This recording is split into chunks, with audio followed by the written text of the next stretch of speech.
Leg of this reading, I would like to say just a sentence or two about it. It's actually a reading in the woods, and as Steven is in charge of this reading in London and Tomica for the Enemies project in Zagreb, Wood Poets actually invites 5 people who are participating today to the woods in Croatia, where we gather in the night near a waterfall without lights, anything, just light a fire, drink wine and read poetry.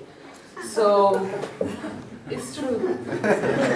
It exists. So if you are planning a trip to Croatia this year, next year, as long as Wood Poets last, plan it for the first week of August. The book I will be reading from is my 3rd book of poetry. It's called Unfinished Creation. And just like my previous 2 books, it's about traveling. This one is about travel through South America, Peru, Bolivia, and Ecuador.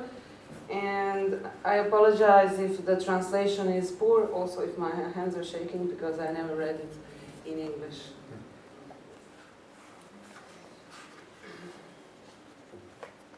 Lima, Peru. How can I remember Lima? My body arriving before me. Me being angry with my body. Stop, wait for me. I'm not ready for this trip.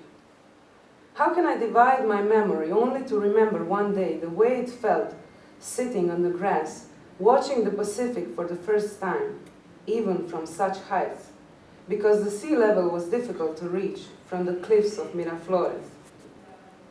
How can I remember those long avenues, Avenida Pardo, Avenida Brasil, Avenida Arequipa, kilometer after kilometer of flat, wide road with number over 4,000, gentle despite all the noise and the traffic, without thinking how on one of those avenues I went crazy with anxiousness. I got tired from worrying and fell asleep exhausted in a packed city bus, with all the valuables I had in my lap. Can we just skip that, forget it, solve it, postpone it, all the anxiety we brought with us? Can we just ignore it for a moment and continue with our travel? Can I? Cusco. As we were climbing up a steep stony street towards the sand blaze in a Bohemian neighborhood of the same name, we met a boy who was selling us postcards the day before on Plaza de Armas, in front of the cathedral. He remembered me because we talked a bit. He offered me 1 postcard for 2 soles, or 5 for 10, and I said it was too expensive, although it wasn't, and that I don't need postcards, though I needed them. We were walking down the street or up the street, talking and negotiating. I had merely 20 cents in my pocket, so I offered that to him, saying I didn't need the postcards, but I would gladly give him the change.